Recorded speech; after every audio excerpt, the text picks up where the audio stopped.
Merci de votre fidélité renouvelée à la première radio-télévision communautaire du Sénégal. Mesdames et messieurs, bonjour et merci de nous avoir choisis. Bienvenue dans ce bulletin d'information que nous allons démarrer au district sanitaire de Nioro-du-Rip. La situation est préoccupante. La banque de sang est presque à sec. Entre le mois de Ramadan et le carême chrétien, les donneurs se font rares alors que les besoins, notamment à la maternité, ne cessent qu'augmenter. Les autorités sanitaires lancent un cri de cœur. Le point avec notre correspondant sur place, Sekou Diallo. Les rayons de la banque de sang de Nioro présentent un visage bien vide ces jours-ci. Une situation critique qui s'explique par la coïncidence de deux grands moments de dévotion religieuse, le Ramadan et le carême. Conséquence directe, les dons bénévoles ont chuté de manière drastique. Vous savez, nous sommes en période de Ramadan qui coïncide avec le carême de nos frères et sœurs de la communauté chrétienne, ce qui fait que les dons volontaires et bénévoles sont réduits. Pourtant, l'urgence ne faillit pas. Au niveau de la maternité, de nombreuses femmes enceintes souffrant d'anémie sévère attendent désespérément une poche de sang pour leur survie ou celle de leurs enfants. Vraiment, on a surtout une demande très forte au niveau de la maternité. Beaucoup de femmes enceintes qui sont anémies et qui n'attendent que le sang pour être transfusées. Face à cette impasse, le laboratoire multiplie les stratégies d'urgence en sollicitant les familles des patients ou encore les forces de défense et de sécurité. Les membres de la famille, les amis, pour pouvoir vraiment... En dehors de ça, il y a des stratégies que l'on adopte. C'est-à-dire on fait recours à la brigade des sapeurs-pompiers ou bien à la caserne de la gendarmerie pour pouvoir vraiment donner du sang. Dans un contexte marqué par une forte tension sur les stocks de sang au district sanitaire de Nioro-du-Rip, Cheikh Ndiaye, responsable du laboratoire, a tenu à apporter des éclaircissements techniques pour lever les réticences liées à la pratique religieuse. C'est vrai qu'on est en période de Ramadan, mais cela n'empêche que les gens peuvent venir donner le sang. En matière de don de sang, il y a ce qu'on appelle la sélection médicale. Il n'y a pas de risque. Pour faciliter la tâche aux citoyens, le district sanitaire de Nioro se dit prêt à déplacer ses équipes dans les différentes communes et localités pour des collectes mobiles.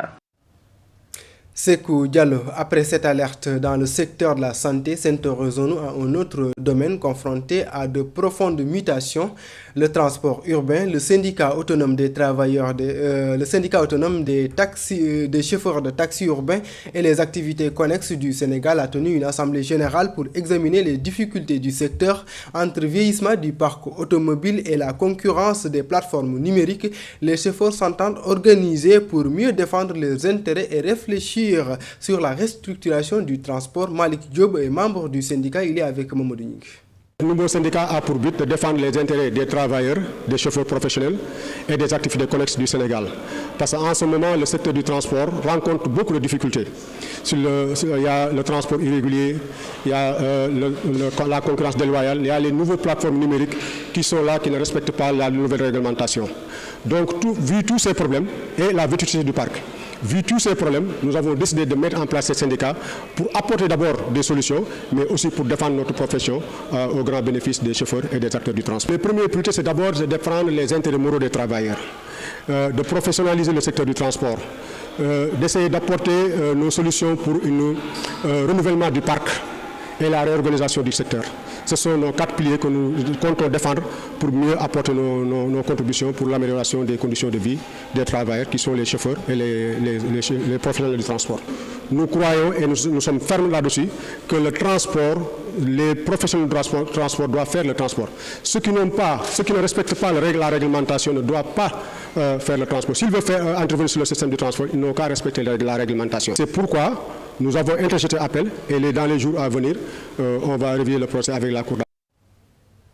Restons toujours dans le domaine économique. La contestation se poursuit autour de la gestion des infrastructures portières avec une mobilisation qui s'étend désormais dans plusieurs régions du pays. Après Kaolack, Ziguinchor exige aussi l'annulation du décret 2023 sur l'affectation des ports secondaires au port autonome de Dakar, dénonçant un texte défavorable aux chambres consulaires et menace des emplois. Face à la presse, les opérateurs économiques interpellent l'État du Sénégal et demande sa révision. C'est un compte rendu signé Ousmane Deme. C'est une situation préoccupante qui prévaut au sein des ports secondaires de Ziguinchor et celui de Kaolack. Aujourd'hui, je viens à Kaolack, je vois sur les magasins 1940 Donc ça me montre carrément que Waly Diouf n'était pas encore né. Et aujourd'hui, il prend des décisions comme bon lui semble pour faire ce qu'il veut de ces ports-là. Nous tenons à exprimer notre protestation face à l'interprétation qui est faite du décret pris en 2023 concernant l'affectation de certains ports aux sociétés nationales de ports autonomes de Dakar. Si rien n'est fait, des centaines de personnes risquent de se retrouver au chômage. On va se battre contre l'injustice. Le président de la République nouvellement élu a dit qu'on va travailler sur du Djibouti. Donc je pense que l'injustice démarre par ce que toi-même tu as bâti, on vient le prendre dans tes mains aux yeux de tout le monde. Pour éviter l'irréparable, ils interpellent l'État. C'est pourquoi le président de la République, le Premier ministre, devrait être pleinement informé de cette situation, afin que les choses soient clarifiées et remises en ordre. Car si nous parlons de patriotisme économique et de la décentralisation, ces principes doivent être une réalité dans toutes les régions du Sénégal. Les opérateurs économiques des régions de Kaolack et de Ziguinchor demandent l'annulation de ce décret. Dans un tout autre registre marqué cette fois-ci par un esprit de partage et de cohésion sociale, direction la banlieue dakaroise à Guédiawaye, un geste de fraternité en pleine période de carême et de ramadan. Le commissariat central a distribué des kits de Ndogou aux chrétiens et musulmans dans un élan de partage qui renforce les liens entre les forces de défense et de sécurité et la population. Maïfaï revient sur les temps forts. Ce n'est pas une intervention ni une opération de sécurité qui mobilise ces policiers, mais un geste de partage. C'est la deuxième édition d'une initiative qui séduit autant la population que la diaspora. Beaucoup de gens m'ont appelé pour me féliciter. Féliciter la police, féliciter ma hiérarchie. Ça, c'est une action à saluer et à renouveler.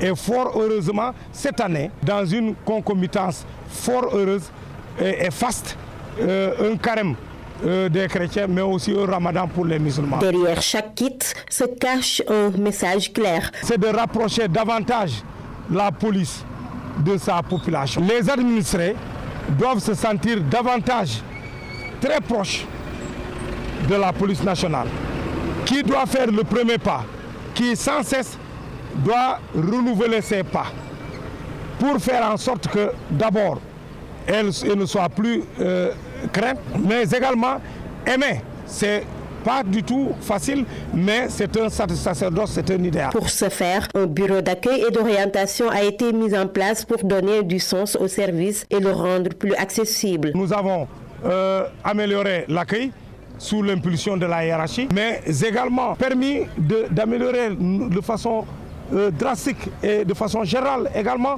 le service que nous rendons aux populations. La mission ne s'arrête pas là, confie-t-il. Donc améliorer les services d'ordre et de sécurité, mais aussi le maintien de l'ordre dans le respect des droits humains. Faire en sorte que nos frères momentanément égarés reviennent sur le droit chemin. La police au chevet, la police humanisée. Autrement, cette initiative allie solidarité et proximité pour montrer aux populations que la police est la leur.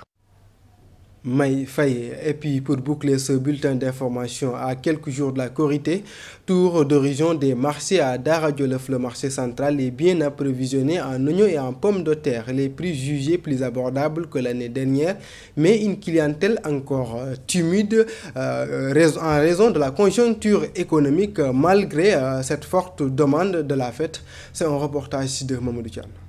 À quelques jours de la célébration de l'Aïd el-Fitr communément appelé Korité, mettant fin au jeûne des musulmans, le marché de Dara Djolof est bien approvisionné en denrées de première consommation comme la pomme de terre et l'oignon. L'oignon et la pomme de terre ne manqueront pas cette année ici au marché de Dara car il y a suffisamment de produits. Le marché ne connaîtra pas une pénurie de ces deux produits.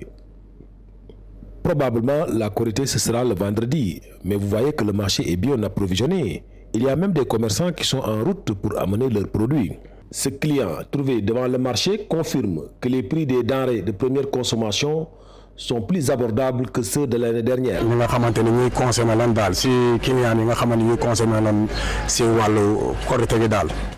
Nous les clients, nous constatons que cette année, le marché est bien approvisionné et les prix sont très abordables par rapport à l'année dernière. Même si les temps sont durs, mais vraiment les prix sont pas élevés. Nous sommes très optimistes et nous espérons que Dieu nous aidera avant la Korité. Le sac de pommes de terre et de l'oignon coûte 8 000 francs, c'est vraiment abordable. Même si le marché est bien approvisionné en denrées de première consommation, comme la pomme de terre et l'oignon, les clients se font un peu rares à cause de la conjoncture économique. C'est vrai, il n'y a pas d'argent, mais les clients viennent petit à petit. On remercie le bon Dieu.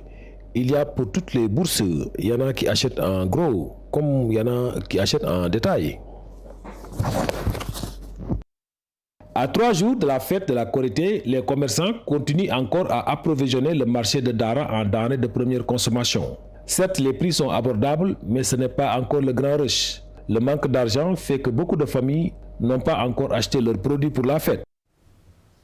Mamadou Tian, c'est dans ces préparatifs de la Korité que nous bouclons ce bulletin d'information. Merci de l'avoir suivi. L'actualité continue sur nos plateformes www.uracsenegal.sn. Merci et bonne journée.